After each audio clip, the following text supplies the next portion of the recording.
사랑하는 행복한 교회 성도 여러분, 오늘은 9월 6일 주일입니다. 우리가 지금 코로나19 때문에 함께 예배드리지 못합니다. 참 마음이 아프고요. 또 이런 코로나19를 통해서 우리 인생들이 한 번 정도 깊게 생각해보고 정말로 이 팬데믹 현상, 이 어떻게 보면 전염병이 확산되는 현상이 우리 인간이 극복할 수 없는 일이구나, 이렇게 생각할 수밖에 없습니다. 정말로 하나님 앞에 도움을 청하고 하나님의 역사를 기다리는 수밖에 없죠. 물론 우리가 최선을 다해서 극복하기 위하여 백신도 만들고 예방약도 지금 만들고 있지만 아직 그런 소식은 전해지지 않고 있습니다. 이럴 때일수록 자중하면서 하나님의 음성을 들어야 하지 않겠나 하는 생각을 많이 하고 있습니다. 우리가 계속 요셉의 일생을 지금 조금씩 더듬어 가면서 이제 점점 요셉의 인생의 가장 클라이막스의 순간으로 지금 접근하고 있습니다. 특별히 어제 40장에서 이야기했던 이 시종장들의 삶과 죽음, 이것을 미래를 보여주시는 하나님에게 의탁하면서 새로운 모습을 우리는 볼 수가 있었습니다. 이 이후에도 아무런 사건이 일어나지 않았고 요셉은 계속 이 감옥에 갇혀서 자기의 일에 충실할 수밖에 없었습니다. 그런데 오늘 드디어 41장에 와서 이제 어떻게 보면 죄수의 신분에서 또 간수의 신분에서 급상승해서 이집트라고 하는 거대 제국의 총리로 발탁되는 그 바로 전 과정이 나오고 있습니다. 요셉의 삶에 있어서 이렇게 굴곡이 심하고 또 하루아침에 인생 역전되는 그런 과정들이 있는데, 그것이 어느 날 갑자기 된 것이 아니라 하나님과의 그 관계, 지속적인 관계, 또 환경이 중요한 게 아니라 마음이 중요하고 삶의 그 기본적인 태도가 무엇인지를 우리는 볼 수가 있겠습니다. 먼저 41장 1절부터 16절까지 성도들이 읽어주는 말씀을 듣고 다시 오겠습니다. 41장.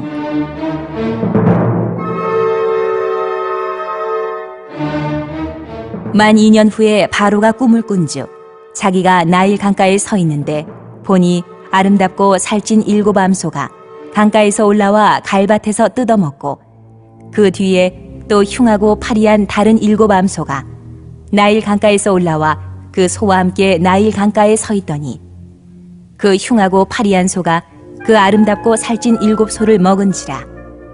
바로가 곧 깨었다가 다시 잠이 들어 꿈을 꾸니 한 줄기에 무성하고 충실한 7 이삭이 나오고, 그 후에 또 가늘고 동풍에 마른 7 이삭이 나오더니 그 가는 7 이삭이 무성하고 충실한 7 이삭을 삼킨지라. 바로가 깬즉 꿈이라. 아침에 그의 마음이 번민하여 사람을 보내어 애굽의 점술가와 현인들을 모두 불러 그들에게 그의 꿈을 말하였으나 그것을 바로에게 해석하는 자가 없었더라.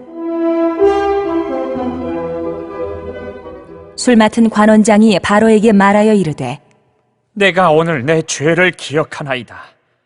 바로께서 종들에게 노하사 나와 떡 굽는 관원장을 친히 대장의 집에 가두셨을 때에 나와 그가 하룻밤에 꿈을 꾼즉 각기 뜻이 있는 꿈이라. 그것에 친히 대장의 종된 히브리 청년이 우리와 함께 있기로 우리가 그에게 말하매 그가 우리의 꿈을 풀되 그 꿈대로 각 사람에게 해석하더니 그 해석한 대로 되어 나는 폭직되고 그는 매달렸나이다.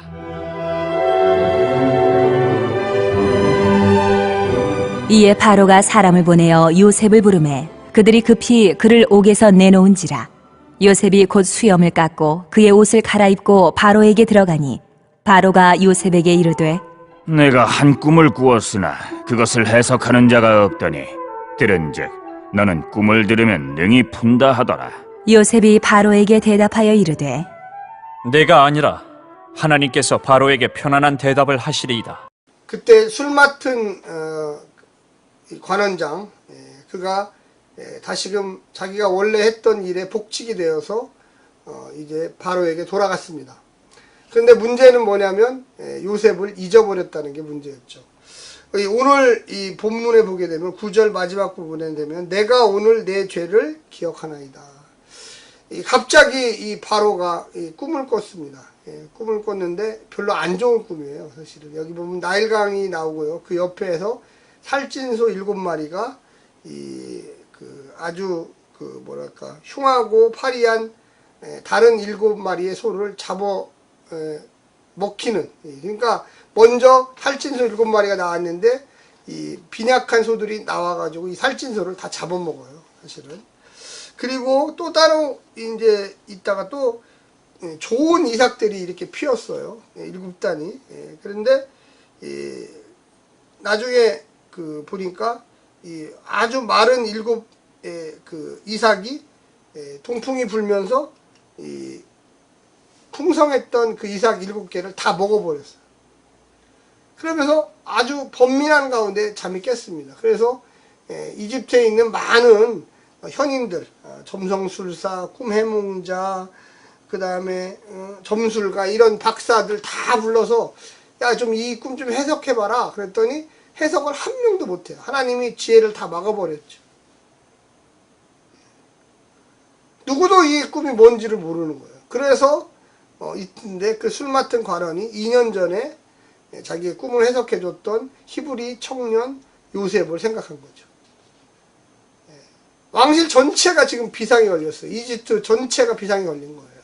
이집트 왕이 근심과 번민을 한다고 오늘 본문에 분명히 이야기하고 있습니다. 8절에 보면 아침에 그의 마음이 번민하여, 그러니까 뒤숭숭하여. 여러분, 왕이 고민한다는 거, 왕이 마음이 막 흔들린다는 거는 이집트 전체가 지금 반란이 일어날 수도 있고, 이집트 전체가 미래에 대한 불확실성, 지금 뭔가 일어나게 생겼는데 전혀 모르는 거예요.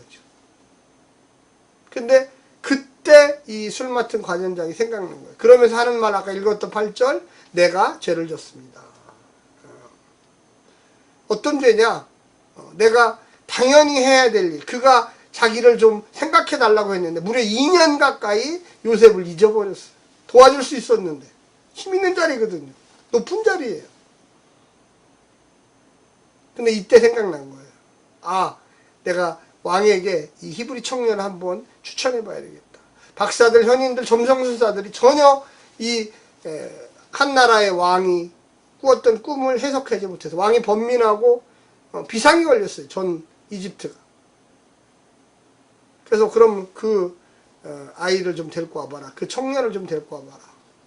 그래서 갑자기 수염을 깎고 옷을 입고, 왜? 왕을 뵈러 가야 되니까. 왕을 뭐 그냥 허름하게 뵈러 가라. 지금도 뭐 국무총리나 대통령을 만나려면 뭐 신원조회를 하고, 뭐 오늘 올 때는 어떤 옷을 입고 오고 어떻게 오라고 다 명령이 내려오듯이, 그 옛날에 대제국의 황제를 만나러 가는데 그냥 뭐 대충 아니죠. 엄청난 뭐 목욕도 하고 머리도 깎고 뭐 멋쩡해. 하여튼 빨리 데리고 와라. 나 근심내 죽겠다. 이 뭔가 지금 막 먹구름이 몰려오는데 나는 진짜 이 이집트를 통치하지 못할 정도에 이르렀다. 결과적으로 얘기하면 하나님이 막으시면 그 누구도 미래를 알 수 없다는 거예요. 지금도 그렇잖아요. 팬데믹 온 다음부터, 코로나19 온 다음부터 누가 과연 제대로 그 상황을 지금 예측합니까? 못해요. 하나님이 알려주신 사람, 꿈으로 알려주신 사람, 이제 꿈을 꾸는 자에서 꿈을 해석하는 자로 바뀌는 순간, 옛날에는 정치범들, 관리들을 해석했지만 이제는 한 나라의 황제를 해석하는, 대제국의 황제를 해석하는 사람으로 간수가, 죄수가 하루아침에 올라갔어요. 참 놀라운 일이지 않습니까? 하나님은 그러면 그동안 안 함께 하셨나요? 아니요. 계속 함께 하셨어요. 어떻게 보면 기다린 거죠. 때가 되기를. 요셉이 하루아침에 신분 상승할 수 있는, 하루아침에 이인자가 될 수 있는 그 탄탄한 마음의 기초, 믿음의 기초, 삶의 기본을 만든 거죠. 이 41장까지가 오기 위해서 사실은 37장부터 여러 가지 꿈 얘기가 있었던 거죠. 여러 가지 옷 얘기가 있었어요. 야곱이 특별히 사랑해서 이 요셉에게 채색 옷을 입혔고, 형들은 그 채색 옷을 벗기고 찢어서 짐승의 피를 입히고 거짓말하는 도구로 사용하고, 노예 옷을 입고 그는 이집트로 팔려가는, 그리고 또한 보디발의 아내의 그 옷을 벗겨야 되는데 뿌리치고, 나는 그와 같은 더러운 짓을 하지 않는다. 나는 하나님의 사람이고 나는 하나님을 두려워하는 사람이다. 이제 또 어떤 옷이 남아있을까요? 꿈과 옷, 이 두 개가 메인 스트리를 쭉 끌고 나가는 거예요. 대로가 열리는 거죠. 우리가 이 땅에 살면서 저는 요셉의 삶을 보며 느끼는 것이 일관성, 하나님과의 관계. 오늘 본문 16절 제일 마지막에 보면 이렇게 나옵니다. 하나님께서 바로에게 편안한 대답을 하시리이다. 내가 대답하는 거 아닙니다. 하나님이 나를 통해서 알려주시는 겁니다. 대답을 하는 겁니다. 참 얼마나 정답입니까? 교만한 사람, 뭔가 머리가 좀 돌아간 사람은 하나님이 알려줘도 내가 아니, 하나님만이 미래에 대한 이야기를 나를 통해서 당신 바로에게 알려줄 수 있습니다. 절대자였던, 모든 것 신의 아들이라고 했던 바로, 아니, 이제 바로는 평범한 사람으로 어떻게 보면 떨어지는 과정을 우리는 볼 수 있어요. 요셉이가 2인자가 되지만 사실은 1인자예요. 왜? 신의 뜻을 아는 사람이잖아요. 우리가 이 땅에 살면서 하나님의 언제 나를 좀 높여주실 겁니까? 언제 나를 사용하실 겁니까? 저는 꿈을 꾸는 자였는데 이제 꿈을 해석하는 자로 바뀌고, 그 꿈이 내가 옛날에 부모님에게, 형제들에게 얘기했던 그 이삭 집단, 또 해와 달과 별이 나를 저에게 절한다, 그 과정까지 쭉 끌고 오는 거예요. 사랑하는 성도 여러분, 우리가 이 땅에 살면서 어떤 것이 가장 하나님의 뜻일까요? 하나님이 원하는 것일까요? 우리는 잘 모릅니다. 우리는 의와 진리의 길만 알아요. 내게 주신 목소리, 내게 주신 능력, 내게 주신 부, 하나님과의 연관성을 찾지 못하면 아무런 의미가 없어요. 소명감이 없어요. 비전이 없어요. 꿈이 없어요. 하나님, 내게 이와 같은 은혜와 은사를 주신 이유는 무언가 하나님 나라에 쓰임받기 위해서, 무언가 하나님 나라에 초석을 놓기 위해서 나를 부르셨죠. 주여 나와 함께하여 주시옵소서. 이렇게 기도할 수 있는 것입니다. 사랑하는 성도 여러분, 희망과 용기, 하나님에 대한 기도, 이런 코로나19와 같은 어려운 시대에 주님께 겸손히, 주님, 내가 어디에 서 있어야 됩니까? 내가 어찌 살아야 됩니까? 내가 이 하나님이 주신 은사를 어떻게 사용해야 할까요? 고민하는 시간 되시기를 간절히 부탁드립니다. 샬롬.